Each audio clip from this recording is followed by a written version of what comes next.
quatrième. Je vous en parlerai à la fin. Donc, je vais commencer par les premiers. Le premier réservoir, qui est situé au tout début du chemin de l'eau, a été construit en 1894. Il avait comme objectif de récolter les eaux de la source du Goutal. Comme Prune l'expliquait, des canalisations ont été faites pour amener l'eau jusqu'au village. Ce premier réservoir stockait donc de l'eau. En 1902, à la suite d'une période de sécheresse persistante, il est décidé de construire un deuxième réservoir. Lui aussi, percolé à la canalisation du Goutal. Et là, c'est 225 mètres cubes supplémentaires pour le village. En 1927, on constate qu'il n'y a pas assez d'eau. Pourquoi ? Parce qu'en fait, il n'y a pas plus d'habitants, mais par contre, ils consomment plus d'eau qu'avant. Donc il n'y a pas assez d'eau, on construit ce troisième réservoir, cette fois-ci d'une capacité de 400 mètres cubes. Et lui, il est situé 100 mètres en amont du deuxième. Nous voilà maintenant en 1978, et sous l'impulsion du maire Maurice Rocky, la Vacquerie, et je me tourne vers les collègues, intègre le Sivom du Larzac méridional, qui a été créé en 1964, et qui a mis en place un réseau de plusieurs centaines de kilomètres de canalisation pour alimenter les villages du plateau, grâce à la rivière souterraine du secteur des Rives. Le réservoir semi-enterré du col de la Trivale, donc ici même, d'une capacité de 250 mètres cubes, est construit en 1984 et dessert par gravité la Vacquerie. Donc en fait, toujours plus d'eau. Alors, l'eau, on la divise en fait en deux grands cycles. Le grand cycle qui est le cycle naturel de l'eau et le petit cycle qui est le circuit de l'eau quand elle est distribuée en fait dans les différents réseaux en fait. Donc, je vais laisser Mathieu s'exprimer sur comment on gère l'eau dans le grand cycle sur le plateau et puis j'interviendrai après pour expliquer comment on exploite l'eau potable sur le plateau et comment elle arrive jusqu'à vos robinets. Donc dans toutes les histoires de l'eau, il y en a une, c'est l'histoire du grand cycle des cheminements de l'eau naturelle qui démarre tout là-haut, au-dessus de nous. L'eau va précipiter, la pluie va tomber, elle va s'infiltrer dans les sols.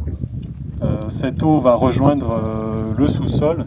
Pour ici, c'est les milieux karstiques et Séverin nous l'a expliqué tout à l'heure. Gilles nous a expliqué les milieux aquatiques et la faune-flore qui accompagne ces milieux aquatiques. Et l'eau fait le lien entre le sous-sol et ces milieux naturels ou milieux aquatiques. Et donc on voulait prendre le temps ici devant le réservoir de la Trivale aussi pour faire un petit focus sur ces milieux aquatiques qui aujourd'hui, dont une partie est gérée par l'homme à travers l'exercice de la compétence GEMAPI qui est portée par la communauté de communes du Lot des Voies et Larzac, avec beaucoup d'autres acteurs du monde de l'eau. Je voulais juste souligner l'importance de cette eau sur notre territoire. Donc l'eau des karstes va ressurgir à travers des exurgences, à travers des sources qui vont alimenter tous les cours d'eau de notre territoire. Si je voulais en citer quelques-unes, mais il y en a des dizaines, voire des centaines de sources sur notre territoire. Si on était sur la Braise, on pourrait parler de toutes les sources du cirque du bout du monde. Là-bas, on a la source de la Bronzine à Douire, la source de la Bergère, les sources des avocats. Si on descend un petit peu plus, ou on remonte à Parladge, on aura la source de Parladge. Si on repart sur Péguerolles de l'Escalette, il y a la grande source de l'Adoux, dont sans doute peut-être Nicolas pourra nous en parler tout à l'heure parce qu'il y a une station de mesure là-bas. Et puis si on allait sur le Lot-Rhônais, on trouverait la source de Pérols, les sources de Pérols, parce qu'il y a plusieurs sorties, la source de l'Abeille, et puis enfin si on va sur les plans, on retrouve aussi tout un ensemble de sources qui donc marquent le territoire et permettent d'avoir des cours d'eau qui sont pérennes, avec une alimentation en eau qui est continue. Sur notre territoire, on a à peu près 1000 km de cours d'eau. Une centaine, c'est des cours d'eau permanents, alimentés par l'ensemble de ces sources. Et environ 800, ce sont des cours d'eau temporaires. Sur le Larzac, on retrouve ce type de cours d'eau temporaire. On vient de le remonter ensemble. Et je trouvais important de marquer qu'en fait, si grâce à toute cette eau qui est visible et invisible dans notre territoire, en fait, tout ça existe. Tout ce qui nous entoure existe. Tout ça a construit l'habitabilité de ce territoire, tout ça nous a permis à nous d'y mettre un pied et de pouvoir nous y développer.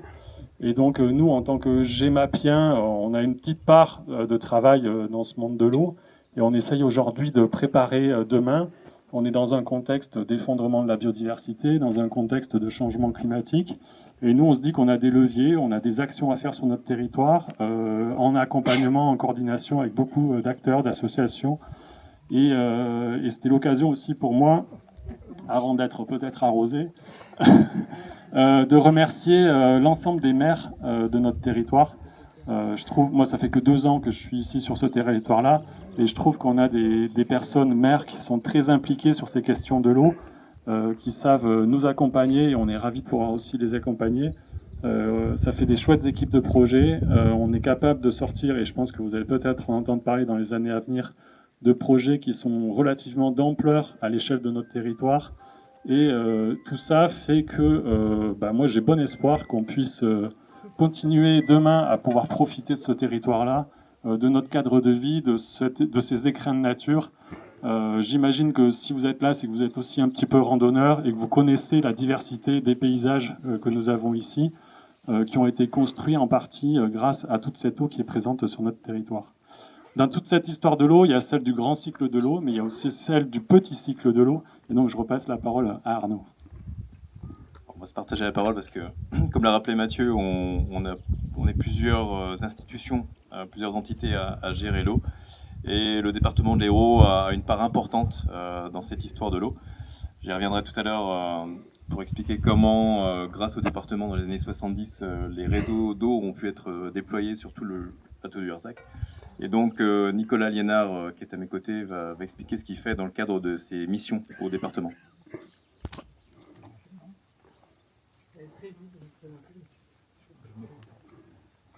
Donc, je suis Nicolas Liénard, je suis hydrogéologue départemental au conseil départemental de l'Hérault. Alors, je suis hydrogéologue de formation, mais je vais parler de toutes les actions du département, puisque le département agit à tous les niveaux sur l'eau, puisque l'eau est omniprésente. Donc, a été évoqué le grand cycle. Donc le grand cycle, c'est le cycle naturel. Il y a une petite feuille qui circule. Au recto, vous avez le grand cycle de l'eau, et puis derrière, vous avez le petit cycle. Donc sur le grand cycle, le département, il est présent notamment pour surveiller la qualité des cours d'eau. C'est très important. Notamment, il aide les syndicats de bassin et aussi les communautés de communes qui essayent de préserver la qualité des cours d'eau, notamment en épurant l'eau aux stations d'épuration de manière à ce qu'elle pollue un minimum le milieu. Le département assure également la protection des zones humides. Tout à l'heure, on a entendu l'association Kermit parler de l'importance des points d'eau et des zones humides pour justement préserver le milieu naturel. Le département s'en occupe. Et enfin, le département, sur le grand cycle, gère les ouvrages hydrauliques que vous connaissez, notamment le barrage du Salagou. Il y a également celui des Olivettes. Et donc, ça répond à différents besoins. Ça écrète les crues. Quand il y a trop d'eau, le barrage se remplit. Ça permet de soutenir l'étiage du cours d'eau. Quand il n'y a pas assez d'eau dans la rivière, pour le milieu naturel, on ouvre un peu la vanne, on le vide un peu. Il y a également le loisir au Salagou qui sert. Et puis ça permet aussi l'irrigation. Donc le petit cycle de l'eau, qui a été évoqué tout à l'heure, c'est quand l'être humain vient se mêler du grand cycle. On prélève un peu d'eau dans le milieu naturel. Ça va être traité, ça va être stocké. On a le bassin derrière nous. Vous allez le recevoir à la maison, au robinet. Et puis l'évier, la chasse d'eau vont renvoyer cette eau dans les tuyaux jusqu'à la station d'épuration et ça va retourner au milieu naturel. Alors, sur ce petit cycle, le département accompagne les communes, communautés de communes et syndicats, sensibilise les populations à l'économie d'eau. Principalement, on conseille les communes sur le fonctionnement et la gestion de ces stations d'épuration. C'est une mission qui s'appelle le SATES, c'est très historique. Et puis pour la partie dont je m'occupe, c'est pour accompagner les collectivités dans leur recherche d'eau, rechercher de nouvelles ressources. Alors on recherche des nouvelles ressources, soit parce qu'on n'en a pas assez, parce qu'avec le changement climatique, il y en a moins, ou comme ça a été évoqué, parce que la population a plus de besoins, ou là, on a accueilli un peu plus de population. Voilà. Et donc c'est là que se situent les eaux souterraines, à l'interface un petit peu du grand cycle et du petit cycle. Regardez, ça coule de source. Ça boit là-haut. Et le département s'est saisi de cette problématique des eaux souterraines il y a très longtemps, parce qu'il faut savoir que dans l'Hérault, 96% de l'eau du robinet, ça vient des eaux souterraines. Voilà, ce n'est pas le cas dans tous les départements, des fois c'est du traitement d'eau de surface. Ici, c'est de l'eau souterraine. Donc depuis 50 ans, le département agit en fait sur les recherches d'eau. 50 ans, c'est pas rien, puisqu'il s'est réalisé plusieurs centaines de forages et de captages. Et aujourd'hui, ces ouvrages sont encore utilisés. Donc récemment, un des derniers en date, enfin si on peut dire, c'est le captage sur Navacelle qui alimente maintenant le plateau et le département a contribué. En 2020, on a aussi porté une grande étude, le département, qui s'appelait une étude pour les zones de sauvegarde. Ça représentait un tiers du département, donc c'est pour ça que c'est le département qui l'a porté. Et nous sommes sur une des masses d'eau qui a été étudiée, 1200 km². Ça a permis de déterminer des zones de sauvegarde pour préserver la ressource pour l'avenir. C'est-à-dire savoir ce qu'il faut faire ou pas faire sur les territoires pour s'assurer de la préservation de la ressource en eau. Depuis 2003, le département surveille également les niveaux des nappes. Donc 90 points de mesure répartis sur tout le département. Et tous les mois, on produit une carte qui vous fait état de la situation des eaux souterraines. Et on participe, on apporte notre expertise à la préfecture quand il y a les fameux comités sécheresse, mais pour aider la préfecture à prendre des décisions. On réalise aussi des études parce que la connaissance, on en a entendu parler tout à l'heure, le karst, c'est assez mystérieux, on a entendu Séverin Pistre qui fait de la recherche, et on ne connaît pas tout. Donc il faut continuer de mener des études pour améliorer les connaissances. Et sur ce territoire, principalement, avec la communauté de communes et les associations de spéléo, entre 2002 et 2024, il y a eu beaucoup d'études qui ont été faites, notamment avec des traçages colorés. Tiens, je vais faire circuler. Je vous ai mis des images pour ceux qui ne savent pas ce que c'est des colorants qui sont injectés dans le milieu souterrain, c'est des colorants alimentaires qui permettent de savoir où vont sortir les eaux. Et c'est pour ça qu'on sait que quand on est ici, par exemple, sur ce point-là, l'eau va rejoindre la grotte de Clamousse. Tout à l'heure, on en a entendu parler. Et donc, on a mené ces études. C'était très intéressant puisque ça a permis de déterminer que un des avennes, la veine du cochon, qui est située sur Saint-Pierre-de-la-Fage, notamment, se dirige vers la Vis, alors que tout le monde pensait que ça venait vers le cirque de Gourgas. Donc, j'espère qu'on pourra poursuivre cette quête de connaissances parce que c'est indispensable d'étudier la ressource et de la surveiller. Normalement, quand on fait ces deux actions, on prépare l'avenir et on peut anticiper en fait les crises. Voilà, je conclurai en fait localement pour finir. On est à la Vacquerie et la Vacquerie c'est un haut lieu en fait de l'eau souterraine puisque en fait on est entre le pic Bodil qu'on voit presque ici, Navacelle, Saint-Maurice-Navacelle et Saint-Pierre-de-la-Fage. Et il faut savoir que quand les eaux de pluie s'infiltrent ici dans le karst, elles vont rejoindre plusieurs sources et notamment plusieurs systèmes. La grotte de Clamousse qui a été évoquée, ou la source de la Buège, ou la source de Gournérou dans la Vis, ou la source de Gournéras dans la Vis, ou les sources de Gourgas évoquées tout à l'heure, Bergère-Avocat. Ça veut dire qu'ici, quand on est là, on est à un carrefour de partage des eaux souterraines. Et depuis ici, l'eau va rejoindre la grotte de Clamousse, mais elle va alimenter sur son trajet Montpérou, Saint-Jean-de-Fosse, Arboras et la Gamas. Donc c'est important de mener des actions de préservation sur le plateau, parce que ça assure une bonne qualité de l'eau potable dans la vallée. Merci à vous.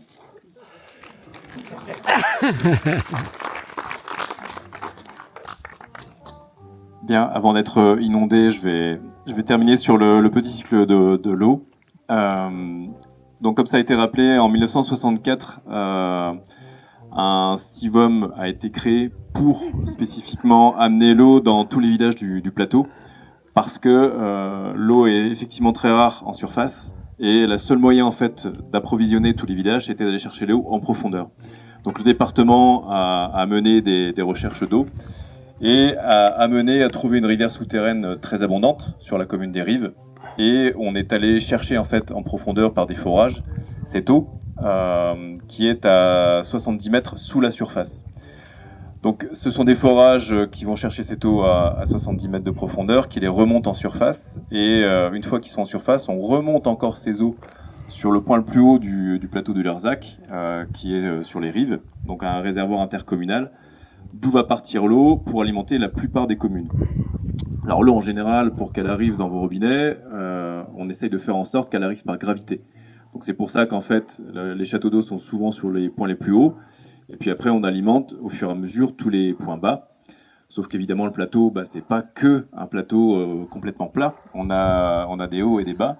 Et donc en définitive, de ce réservoir intercommunal des Rives, on alimente une bonne partie des villages qui sont à l'ouest du plateau. Mais pour arriver jusqu'à la Vacquerie, c'est pas aussi simple. Donc en fait, une partie des eaux prélevées sur les Rives arrive à ce qu'on appelle une bâche de reprise, donc un surpresseur qui va mettre sous pression l'eau et remonter cette eau au réservoir de Saint-Michel, qui est un des autres points hauts du plateau. Et du réservoir de Saint-Michel, on arrive enfin en fait à la Vacquerie. Alors ça, c'était dans le contexte jusque dans les années 2020. Dans les années 2020, la compétence eau et assainissement a été transférée des communes ou des syndicats vers l'intercommunalité. Donc aujourd'hui, on a un pôle transition écologique à la communauté de communes, à l'intérieur duquel vous avez le service intercommunal des eaux du Lot-des-Vaux-Larzac. Donc il y a Erwan Dufumier qui est à mes côtés, qui est le directeur adjoint de ce service intercommunal. Moi-même, donc Arnaud Lebeuf, je suis le directeur du pôle transition écologique. Et donc on a repris ce travail énorme qui a été fait pendant plus de quasiment 50 ans par le CIVOM du Larzac pour améliorer encore les choses. Donc dans ce qui était prévu et qui a beaucoup servi en 2023, on est allé interconnecter les eaux du plateau avec les forages dans la Vis, donc de Navacelles. Donc là c'est pareil, vous imaginez, vous êtes quasiment 350 mètres plus bas que le plateau, il faut remonter les eaux sur le plateau pour alimenter, ce qui était prévu, c'était d'alimenter les communes de l'est en fait du plateau, donc la Vacquerie, Saint-Michel, Saint-Maurice, etc. Sauf que en 2023, grosse sécheresse, comme vous le savez, et on s'est aperçu en fait que cette rivière qu'on pensait très abondante sur les rives, eh bien s'asséchait en fait. Et on arrivait au mois d'août, on était quasiment à l'étiage en fait, donc au moment où la rivière est le plus bas, et donc on était certain que on risquait d'arriver à la rupture d'eau en fait. Alors heureusement, là aussi avec le département, mais avec les équipes techniques du ciel, on s'est beaucoup mobilisé en fait pour mettre en œuvre les forages de Navacelles et comme en plus la rivière des Rives ne permettait plus d'alimenter des grosses communes comme le Caillard, on a trouvé un moyen de remonter les eaux de Navacelles jusqu'au château d'eau de Saint-Michel pour pouvoir alimenter l'ensemble du plateau en fait. Donc aujourd'hui on est dans une configuration où du fait du changement climatique, quand on est sur des périodes de sécheresse prolongées, on peut quand même alimenter tout le plateau en le sécurisant par les eaux de la Vis, qui est une rivière qui est beaucoup plus abondante encore que les rives. Et ça permet de faire face aux aléas du changement climatique.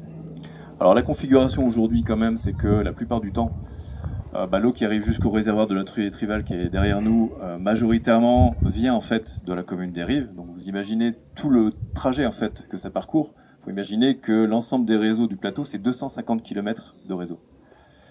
L'ensemble des réseaux d'eau à l'échelle de la communauté de communes de Lot-des-Vaux-Larzac, c'est 450 km. Donc, ce sont des équipements et des réseaux qu'il faut entretenir en permanence, et c'est ce qui lui permet d'avoir de l'eau qui arrive jusqu'ici. Et et donc on utilise l'eau de la Vis en sécurisation par moment en fait, mais pas tout le temps, parce que forcément faire fonctionner des gros groupes de pompes pour remonter l'eau jusqu'au plateau, ça coûte cher. Et donc évidemment on préfère utiliser l'eau majoritairement en gravité, mais en tout cas cette configuration permet en fait de sécuriser l'eau du plateau même quand on est dans des périodes de très grande sécheresse, et hélas avec le changement climatique on voit que par rapport à ce qui a été dit précédemment, la pluviométrie change. On a des périodes de sécheresse intenses, on a des épisodes intenses, et donc il faut essayer d'être de plus en plus agile. Et on me fait signe qu'il est temps de terminer. Voilà, merci à tous.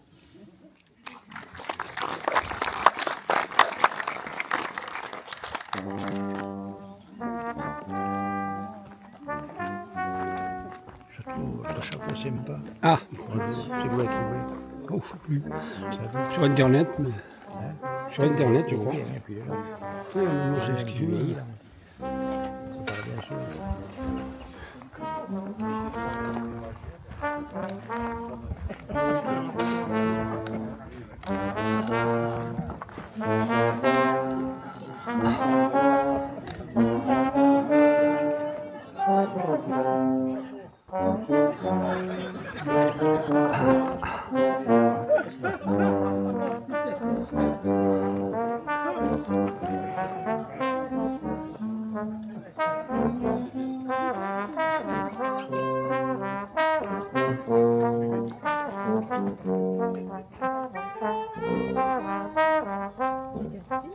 Thank